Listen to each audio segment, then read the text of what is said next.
Some much needed edge rush help is on the way with the signing of free agent Jonathan Greenard. Here's the top 3 impacts he'll have on our defense. Number 3.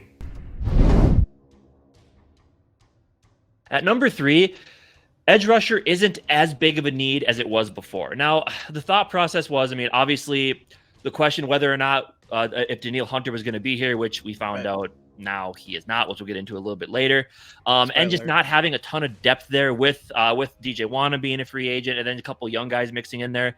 You know, the thought process was if the Vikings didn't go quarterback in round 1, that edge rusher would have been the pick at 11 or even potentially a trade back. Or if you do get quarterback in the first round, you would still have to think about in the second round grabbing an edge rusher. But now that you brought in Greenard and Van Ginkel as well, that we'll talk about in a different video, you can go quarterback in the first round, and you can use your second round pick on the other need on this defense. And in my mind, that is the defensive tackle position to even add more to that pass rush. So again, is edge still potentially a need? Yes, you could still grab one later on in the draft, but now you don't need to think about taking one in the first or second round.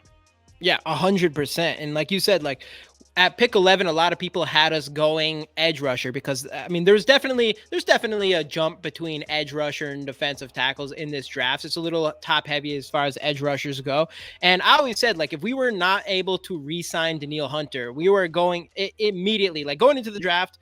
If we have Danielle Hunter, I thought interior defense was our number 1 need. If we lost Hunter, it immediately went to edge. And with the sign in Greenard and, like you said, Van Ginkel, it immediately makes it so it's not as big of a deal. So now we can go, well, hopefully grab a quarterback of the future in round 1. But going into round 2, there's a lot of good interior defensive linemen there. And then we can go and, potentially go grab a guy there.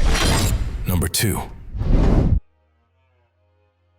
At number 2, age. Jonathan Greenard is only 26 years old, 3 years younger than Danielle Hunter that we've been talking about, and spoiler alert, that we'll be talking about again going further into this video. But that is a big difference. And for me, in general, seeing Kirk Cousins leave, seeing that we did not sign Danielle Hunter, it really feels like the Vikings are going towards kind of more focused on the future. I really do think that they want to grab a quarterback of their future as a rookie on a rookie contract and be able to grab the kind of talent to put around that, to kind of put in that window, which I think when you draft a quarterback, you got 5 years for rookie or for that window. I think year 2 or 3 is kind of where you want some of your players on defense and offense to kind of get into their prime.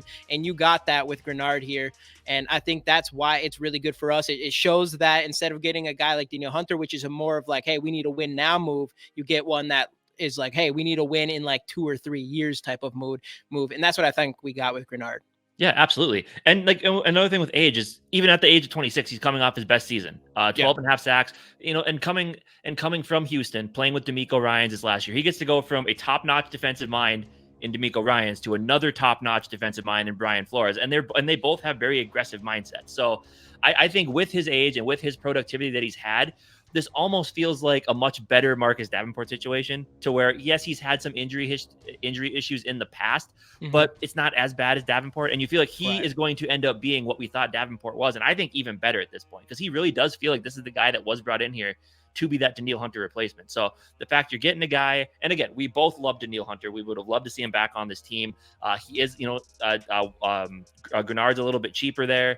And I just think, and like you said, I just think this fits the future plans a little bit better. He's got, you think 3-4 years left of his prime at a little bit cheaper rate. So I'm cool with it. And I love the fact that he's 26. He has so much more room to grow. And I'm excited to see what Brian Flores is going to be able to do with this guy.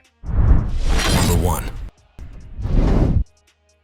And at number 1, of course, the replacement of Danielle Hunter. Now, again, we've kind of alluded to all the way through this video, Danielle Hunter did end up signing with the Houston Texans.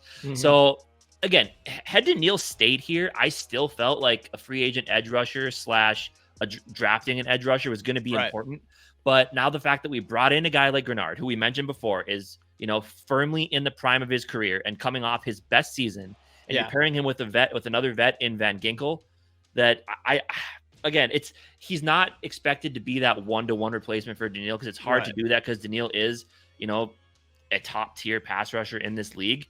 But man, getting a guy like Greenard with his athletic ability, I mean, again, you're not getting Danielle Hunter here, but you're getting something that you hope could be at least close to what Danielle Hunter was. And again, it sucks to see him go, but you understand for the price Danielle Hunter got, we bringing in Greenard for what's going to end up being about $5 to $6 million less per season and over 4 years as well. And as we've mentioned before, a guy firmly in the prime of his career. I think it was a really, really good signing, especially knowing that Danielle Hunter most likely wasn't coming back. Yeah, and 100%, like you've already said, it's not supposed to come and just be as what Danielle Hunter was. And he might never be Danielle Hunter, but he is 26-year-old. He is in a Flores defense, and Flores gets his hands on a guy who is showing a lot of potential, who kind of broke out last season. And you get to see what you have in this player. And like I said, like when I mentioned about the kind of the rookie contract window or whatever, is like in 2 years, Danielle Hunter will be 31. A lot of defenders or defensive ends, that's when they start going down in their careers. And that's going to be the absolute beginning of the prime for Greenard.